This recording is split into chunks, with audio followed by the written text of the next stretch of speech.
Salut à tous, c'est Steven et avant de vous proposer mon test complet sur les deux nouveaux iPhone 7, aujourd'hui je voulais vous parler de la caméra de l'iPhone 7 Plus.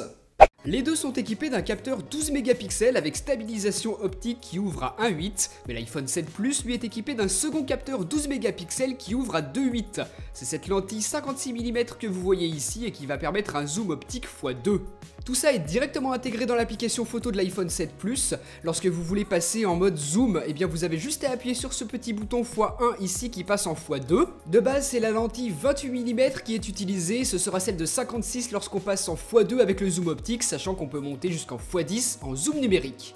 Donc voilà comment ça fonctionne, on appuie un petit coup pour passer du x1 au x2 et on peut ensuite garder appuyé l'écran et glisser avec le doigt pour utiliser le zoom numérique qui monte, je vous le disais, jusqu'à x10, mais là par contre la qualité d'image est détériorée, c'est numérique. C'est une fonction qui marche très bien, elle est bien pensée, bien intégrée dans iOS, tout ça est très intuitif, elle va être très utile pour prendre les choses de loin et je vous donne un exemple, j'ai pris ces photos au même endroit sans bouger avec le zoom x1 et ensuite avec le zoom x2, puis avec le zoom numérique x10. Je vous montre d'autres exemples avec à gauche une photo prise sans zoom et à droite avec le zoom optique x2. Bien évidemment, à chaque fois la photo est prise exactement au même endroit, je n'ai pas du tout bougé.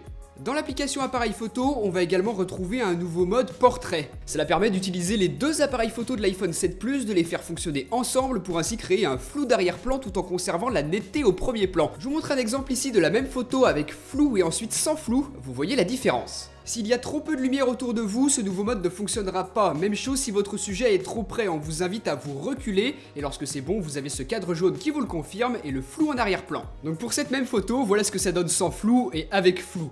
Donc je vous mets d'autres exemples avec à gauche la photo prise sans la fonction portrait de l'iPhone 7 Plus et à droite avec le flou d'arrière-plan de ce mode portrait. Si cette nouvelle fonction portrait ne fonctionne qu'en mode photo, ce n'est pas le cas du zoom optique qui lui peut être également utilisé en vidéo, ce que j'ai trouvé extrêmement pratique pour filmer un sujet situé assez loin. On obtient une image bien mieux cadrée et sans aucune perte de qualité étant donné qu'il s'agit d'un zoom optique. Donc voilà, c'était une vidéo assez rapide pour vous expliquer ce qu'il est possible de faire avec le double capteur photo de cet iPhone 7 Plus, des choses qui ne sont pas possibles sur iPhone 7. En ce qui concerne la fonction portrait qui permet d'ajouter ce flou en arrière-plan pour bien que l'on distingue le sujet de l'arrière-plan, il faut savoir que c'est encore en version bêta, c'est uniquement réservé aux développeurs pour le moment avant une sortie publique et qui fonctionnera bien avec iOS 10.1.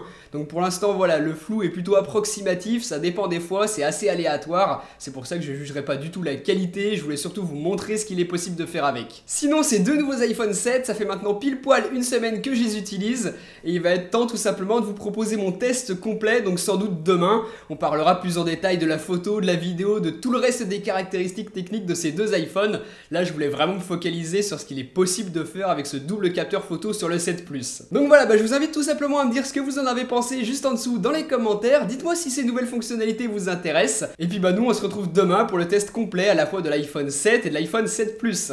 Allez, salut!